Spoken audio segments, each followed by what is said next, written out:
We want to go now to our White House investigative producer, John Santucci, maybe the person who knows President Trump best within the ABC News organization, spent the most time with him, covered his campaign, covered his presidency. John, what did you learn today about our president?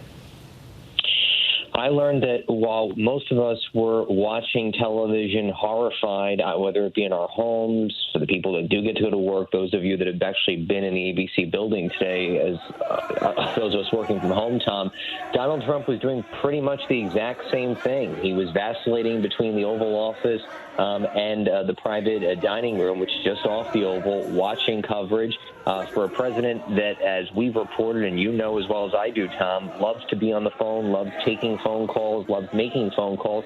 He avoided phone calls for the most part. I mean, Chris Christie said that on our air, but I'm told by multiple sources and allies close to the president, they could not get through to the commander-in-chief today, and their calls were pretty much all going to be identical, Tom, imploring him to get out there, to do something, and to say something.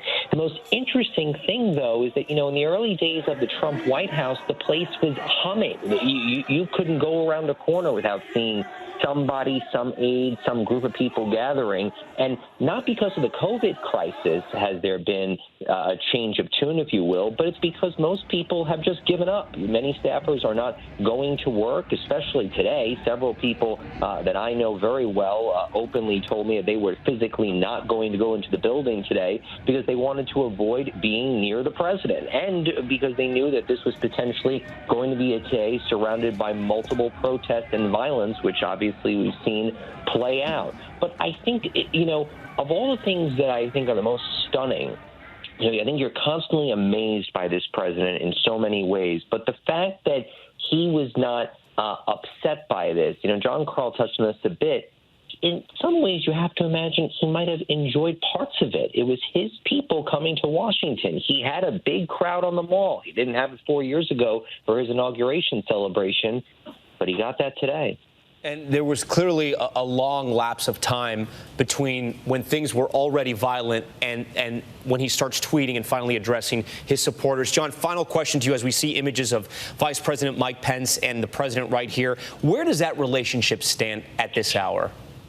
Oh, dead, buried, over, forget about it, Tom. I mean, that was one person that I never thought you would see daylight between. But I had one person tell me earlier this morning, before we knew where this day was going to go, Mike Pence was going to do the right thing today, and that Donald Trump would destroy him for it. And you've seen that in our reporting. You've seen that in some of the tweets. But, frankly, what's most interesting, Tom, is that as we've seen so few people in and around the White House these days, you're getting that real-time thought process from the president. Well, we just learned via Rebecca Jarvis that we're kind of going to be in dark here for about 12 hours because Twitter has shut down President Trump's lifeline. They have pulled the batteries from his megaphone as he is suspended from Twitter.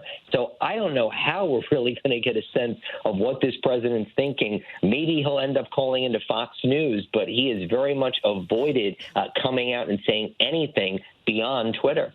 John Santucci, John Carl, the two Johns for us covering President Trump. We thank you both. Lindsay? Hi, everyone. George Stephanopoulos here. Thanks for checking out the ABC News YouTube channel. If you'd like to get more videos, show highlights, and watch live event coverage, click on the right over here to subscribe to our channel. And don't forget to download the ABC News app for breaking news alerts. Thanks for watching.